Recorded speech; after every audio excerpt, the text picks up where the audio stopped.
নমস্কার, কেমন আছেন সকলে? আমার ব্লগে সকলকে স্বাগত জানাই। আসুন আপনাদের একটা জিনিস দেখাই। এই যে দুটো জায়গায় দীপায়ন প্রতিদিন জল দেয়। যেদিনকে দিনে ডিউটি থাকে সেদিনকে ভোরবেলা দেয়, যেদিন নাইট শিফট থাকে সেদিন বিকালবেলা জল দিয়ে অফিসে যায়। কি গাছ বেরিয়েছে সেটা বড় কথা না, কিন্তু ও জল ঢালার পর যে গাছগুলো বেরোচ্ছে এটাও দেখেও যেন খুশি হয় মাঝে মাঝে। যাই হোক, আর আজকে দীপায়ন সকালবেলা ফোন করেও বলল যে ওর আজকে লাস্ট নাইট ডিউটি, তাই ও ব্রেকফাস্টে নিয়ে আসবে। তো সে আনন্দেও রয়েছি যে সকালবেলার এই মুহূর্তে এখন কিছু বানাতে হবে না, কারণ আমাদের বিকেলবেলা জন্মাষ্টমীর নিমন্ত্রণ আছে এক জায়গায়। এই সেই খাবার যা দীপায়ন নিয়ে এসেছে। কী নিয়ে এসেছে আপনাদের বলি। এটা একটা ডাল মাখানির মতো একটা গ্রেভি, খেতে সত্যি খুব দারুণ ছিল। আর এটা হচ্ছে একটা তন্দুরি রুটি, যার ওপর তিলটাকে, কালো তিলকে পুরো গ্রেট করে এবং ব্ল্যাক পেপার আরও অনেক কিছু দিয়ে এরকম একটা বানানো হয়। মানে এটা খেতে সত্যিই দারুণ। আর এত বড় একটা তন্দুরি রুটি, যেটার দাম মাত্র 1 রিয়াল, মানে ইন্ডিয়ার টাকায় 22 টাকা মতো। আর সাথে দিয়ে থাকে ওনারা পেঁয়াজ, লেবু এবং কাঁচা লঙ্কা।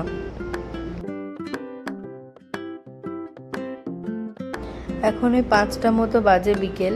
এখন যাব আমরা বৌদি বাড়ি নিমন্ত্রণ নয়, তো তার আগে একটু মিষ্টি নিয়ে যাব। মেজবান হচ্ছে এখানকার খুব একটা দারুণ মিষ্টির দোকান। শুধু মিষ্টি না, এখানে পাশাপাশি আপনার ওই বড়া পাও থেকে শুরু করে টুকিটাকি অনেক বেশ চাট খাবার এখানে পাওয়া যায়। আর এবং পাশাপাশি নিমকি, চানাচুর, ঝুড়ি ভাজা, সিঙ্গাড়া, এরকম আইটেম এখানে থাকে।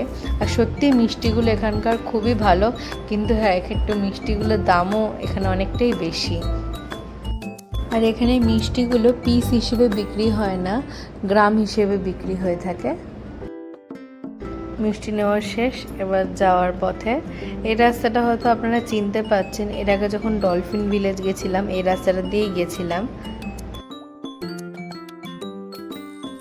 যাওয়ার পথে এই মলটা পড়ে, তাই ভাবলাম আপনাদের সাথে এটা শেয়ার করি। এর আগে একটা মলে গেছিলাম, ওটা অনেকটাই বড়, শুধু মেয়েদের জামা কাপড় পাওয়া যায়। আর এটা হচ্ছে শুধু ছেলেদের দানা মল।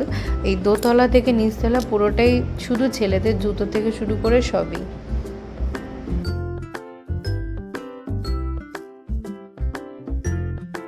পৌঁছে গেছি আমরা। এই যে বৌদির সাজানো ঠাকুর ঘর, খুবই সুন্দর করে একা হাতে করেছে। সে মানুষটা একটা বাচ্চা নিয়েও যে এতটা করতে পেরেছে এটাই অনেক। আর আমরা এসেছি, বৌদি সত্যি খুব খুশি হয়েছে। এখন সন্ধ্যা দেবে, তারপরে আমাদের প্রসাদ দেবে।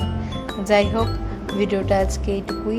দেখা হবে পরের একটা ব্লগে। সকলে ভালো থাকবেন, সুস্থ থাকবেন, নিজের খেয়াল রাখবেন। ততক্ষণ ওর সাথে আমি খেলে নিই।